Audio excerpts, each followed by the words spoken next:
ঘড়িতে এখন 11:30। Welcome back to my channel again. আজকে এখান থেকে আমরা বাড়ি যাওয়ার জার্নি স্টার্ট করব। আমরা অরেঞ্জ গার্ডেনে আছি, তো অরেঞ্জ গার্ডেন থেকে প্রথমে শিলিগুড়ি যাব, শিলিগুড়ি থেকে বাড়ি ফিরবো। তো এই টোটালটা আমি একটাই ভিডিও বানাবো। তো চলুন আর দেরি না করে ডাইরেক্ট মোটো ব্লগিং সেটআপে দেখা হচ্ছে আর বাড়ি ফেরার জন্য রওনা দিই। তো আমরা বাড়ি ফেরার জার্নি স্টার্ট করে দিয়েছি। এখান থেকে শিলিগুড়ির ডিস্টেন্স দেখাচ্ছে 135 কিলোমিটার আর দেখাচ্ছে বিকেল 4টে বাজবে।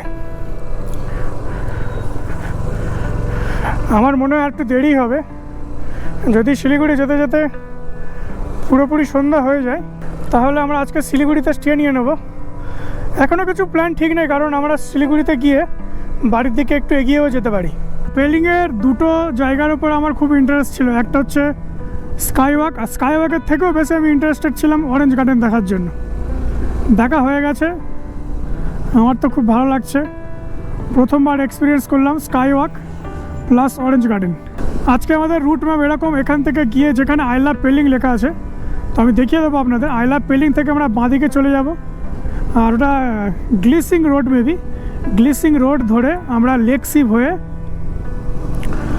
জোরথাং হয়ে সিকিম বর্ডার ক্রস করব। সিকিম বর্ডার ক্রস করার পরে আমরা তিস্তা বাজার হয়ে দেন সেবাগ রোড হয়ে আমরা শিলিগুড়ি এন্টার করব। বাড়ি ফেরার টোটাল জার্নি হবে 735 কিলোমিটার। অরেঞ্জ গার্ডেনের রাস্তা খুবই ভালো, মানে যেখান থেকে পেলিং থেকে নিচের দিকে নামছি অরেঞ্জ গার্ডেন, এটা মেবি লোয়ার পেলিং হবে। পেলিংয়ের তিনটে আছে, আপার, মিডিল আর লোয়ার।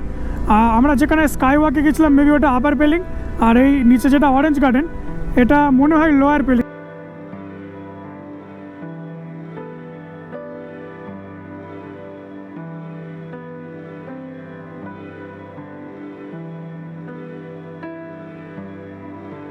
এই যে আমাদের সঙ্গে রেস লাগাচ্ছে, চল চল, কী হলো? পেলিংয়ে আসলে কোনো হোটেল হোমস্টের অভাব নেই, প্রচুর হোটেল, প্রচুর হোমস্টে। আপনি যেটা প্রেফার করবেন, হোমস্টে বললে হোমস্টে, হোটেল বললে হোটেল, প্রচুর রয়েছে, প্রচুর। এখানে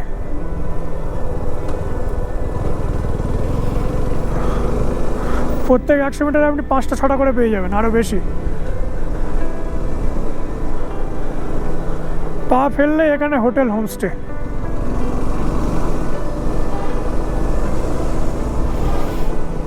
তো এই যে সামনে আই লাভ পেলিং, ডান দিকে চলে গেলে আপনার স্কাইওয়াক। আমরা এই নিচের দিকে চলে গেছিলাম অরেঞ্জ গার্ডেনে, আর আমরা এখন পুরো উপরের দিকে ইউটার্ন নেব শিলিগুড়ি যাওয়ার জন্য।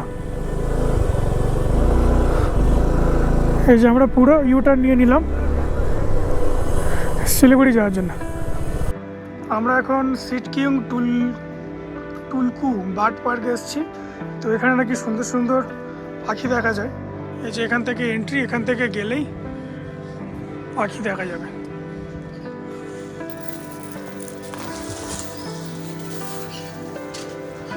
সামনে একটা এরকম কৃত্রিম গাছ।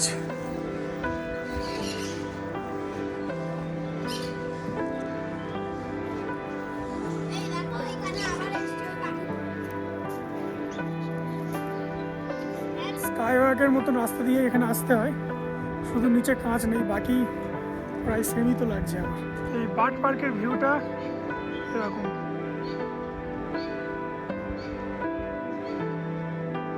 এই পার্কে একটা ছোট্ট সুন্দর মিউজিয়ামও আছে।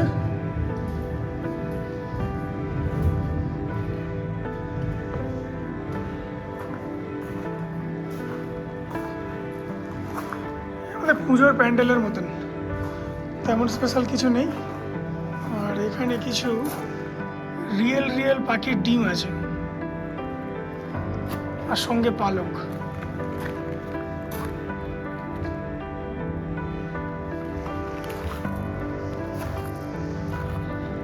এটা কি পাখি? এটা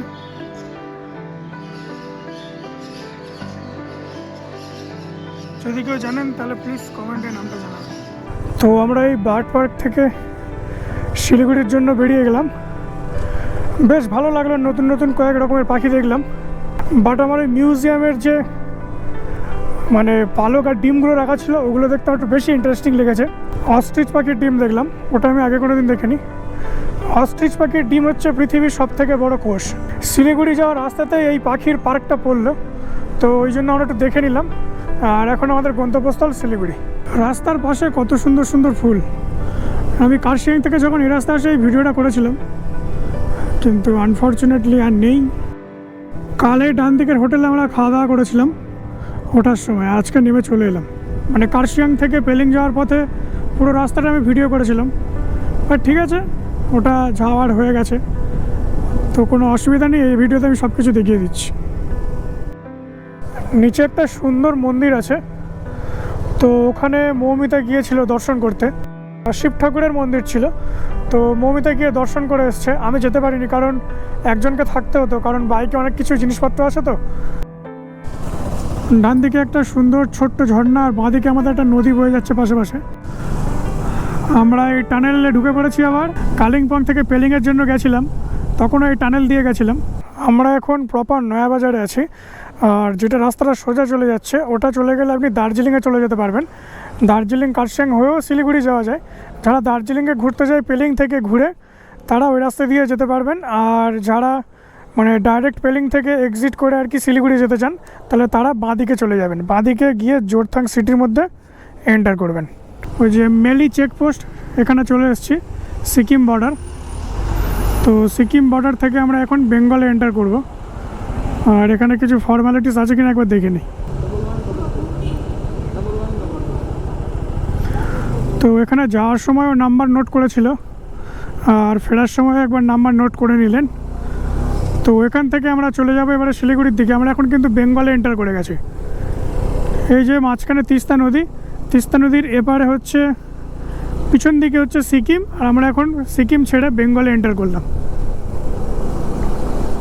এখন আমরা শিলিগুড়িতে আছি, আর এখানে প্রচণ্ড জ্যাম, একটু এগোতে পারছি না। আর এখন ঘড়িতে বাজে 5:43। তো শিলিগুড়ি থেকে বেরোতে বেরোতে 6:30 বেজে যাবে, যা বুঝছি আমি। প্রচণ্ড জ্যাম। গাড়ি চালাতে চালাতে আমি একদম লক্ষ্যই করিনি, আমার ফিউল প্রায় পুরো শেষ হয়ে গেছে। আর এখন প্রায় রিজার্ভে চলছে, আমার 40-45 কিলোমিটার রিজার্ভে চালানো হয়ে গেছে। তো আমি লাস্ট ফিউল ভরেছিলাম যখন শিলিগুড়ি থেকে উপরের দিকে উঠি পাহাড়ে কালিম্পংয়ে যাওয়ার সময়, তখন লাস্ট ভরেছিলাম। তারপরে আমার আর ভরা হয়নি। আর 1-2 কিলোমিটারের মধ্যে যদি পেট্রোল পাম্প না পাই, আমার মনে হয় গাড়িটাকে আবার ঠেলতে হবে। এটা E20 पेट्रोल, E20 है ना ये? इस जगह का नाम क्या है? ঘোষপুকুর।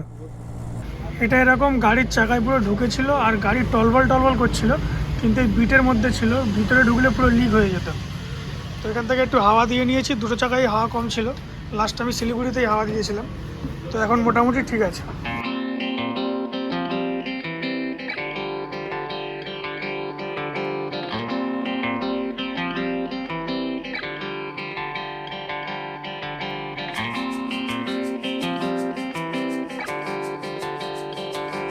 ঘড়িতে এখন 10টা 7, আর আমরা এখন ডালখোলার একটা হোটেল রাজ দরবার বলে সেখানে চেক ইন করে গেছি। আজকে আর একদম বাইক চালাতে ভালো লাগছিল না, টায়ার্ড লাগছিল। আজকে আমরা সকালে সেই পেলিংয়ে ঘুরলাম, পেলিং থেকে ঘুরে শিলিগুড়ি থেকে নেমে, শিলিগুড়ি থেকে অলমোস্ট আমরা প্রায় 150 কিলোমিটার মতো চলে এসেছি। তো আর একটু ভালো লাগছিল না গাড়ি চালাতে, তাই এখানে আজকে চেক ইন করে গেছি। আজকে এখানে থেকে যাব, কালকে আমরা এখান থেকে সকালে রওনা দেবো। একদম এটা হাইওয়ের পাশে আছে, আর এখানে রুম রেন্ট 1500 টাকা নিয়েছে। আজকে আমরা কিষানগঞ্জের একটা রেস্টুরেন্টে খেয়েছি, তো আর ডিনার করার মতন কিছু নেই। তো এখন জাস্ট একটু ফ্রেশ হবো, দেন ঘুমিয়ে পড়বো। আমরা কাল রাতে একদম এই ডালখোলা হাইওয়ের পাশেই, মানে ন্যাশনাল হাইওয়ের পাশেই হোটেলে ছিলাম, এই যে হোটেল রাজ দরবার। তো এখানের হোটেলে আমাদের যেটা বিল হয়েছে, কাল রাতে বললো, যখন জিজ্ঞেস করলাম রুম রেট, বললো যে 1536 টাকা। সকালে বললো 1568। একটা জলের বোতল দিয়েছে, বলছে 4 লিটার জলের বোতল দিয়েছে। তারপরে 4 লিটার থেকে যখন বললাম না 2 লিটার ছিল, বললো ঠিক আছে রিটার্ন হয়ে যাবে। 1700 টাকা দিয়েছি, আমাকে 50 টাকা রিটার্নই করছে না। নিজের মুখে বলতে তারপর রিটার্ন করছে। মানে এর ব্যাপার স্যাপার কি জানি না, লোক যদি টাকা লাগে তাহলে চেয়ে নিতে হয় যে স্যার কিছু টিপস দিন বা কিছু, ওরা নিজেরাই রেখে দিচ্ছে না। তো আমি বলবো এই হোটেলটা একদম বেকার, পুরো ফালতু হোটেল। এখানে একদম মানে স্টে নেওয়ার চিন্তাভাবনাই না করা উচিত। আর রুমটাও জঘন্য, 1500 টাকা অনুযায়ী একদম বাজে রুম। মানে এখানে যদি আমার রেটিং জিজ্ঞেস করে তাহলে -10।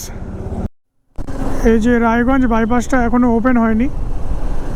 রায়গঞ্জ বাইপাসটা ওপেন না হওয়ার পিছনে একটা গল্পও আছে। মানে আমি কয়েকদিন আগে যখন এখানে আসছিলাম আর কি, ওই ভিডিওতে একটা দোকানে আমি চা খেয়েছিলাম, তো সেই দাদা বললেন যে এখানে একটা রণকালী মন্দির ছিল, জাস্ট এই মানে দুটো মানে একটা যাচ্ছে একটা আসছে, আর ঠিক যে রাস্তাটা আসছে সেই রাস্তার মিডিলে মানে ওই মন্দিরটা যদি না সরানো হয় তাহলে এটা কোনোভাবেই করা সম্ভব হবে না। যখন ওই মন্দিরটাকে সরানোর চেষ্টা করা হয় তো তখন নাকি কখনো কারো ড্রিল ভেঙে যাচ্ছিল, কখনো মানে শরীর খারাপ করে যাচ্ছিল লোকজনের। তো এইভাবে প্রায় 2 বছর আটকে ছিল কাজবাজ। আমরা আমাদের লেন ছেড়ে উল্টো দিকে চলে এসেছি একটু এখানে খাওয়া দাওয়া করবো বলে। এই যে পারদেশি ধাবা, এখানে একটু খাওয়া দাওয়া করবো।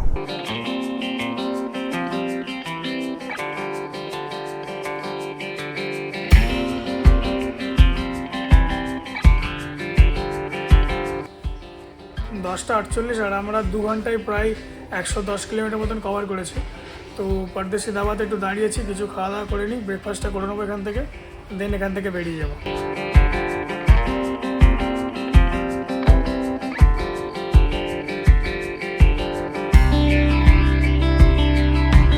দুজনের ব্রেকফাস্ট কমপ্লিট।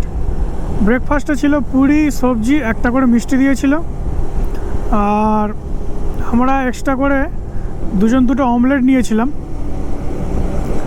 আর ছিল 2টো রাবড়ি।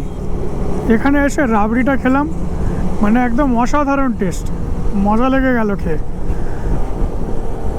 এখানে যে আসবেন মানে পারদেশি ধাবাতে যে খাবেন তো একবার রাবড়িটা ট্রাই করবেন, অবশ্যই ভালো লাগবে। আমরা এখন ফারাক্কা ব্যারেজে আছি, আর এখনও বাড়ি যেতে বাকি আছে 300 কিলোমিটার।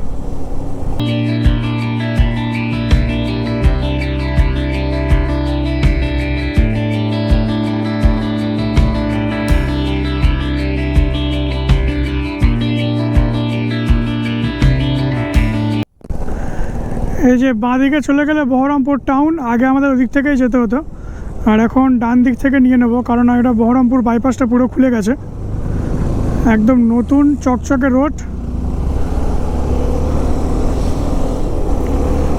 এটা হওয়ার পর অনেকটা ইজি হয়ে গেছে, আর একদম সিটিতে ঢুকতে হয় না, জ্যাম ঠেলতে হবে না। যাবার সময় যে রুটটা ফলো করেছিলাম বাড়ি ফেরার সময় সেম রুট ফলো করব, কোনো চেঞ্জেস করব না, কারণ চাকদা ফুলিয়া রাস্তাটা অনেক ভালো হয়ে গেছে এখন, আর অলরেডি আরও কাজ হচ্ছে, আরও পুরো ভালো হয়ে যাবে। এখানে রাস্তার চওড়া দেখুন, 1, 2, 3, 4টে লেন। রানাঘাটে ভয়ঙ্কর ট্রাফিক জ্যাম, একদমই যাওয়া যাচ্ছে না, আর ম্যাপে পুরো লাল হয়ে আছে। তো এখানে অনেকটা টাইম লেগে যাচ্ছে আমাদের, আমরা একদম এগোতেই পাচ্ছি না। এইভাবে সাইড থেকে যাওয়ার চেষ্টা করছি, কিন্তু কতক্ষণ যেতে পারবো সেটা বুঝতে পারছি না। এই দেখুন,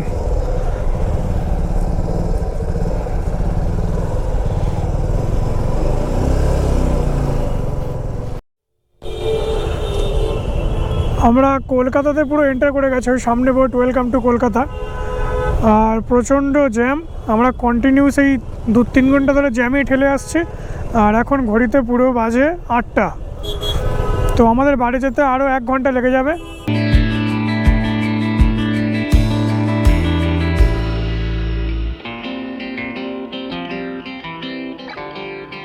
আগের দিন রাত্রে দেখলেন আমরা কি পরিমাণে জ্যাম ঠেলে বাড়ি ফিরেছিলাম।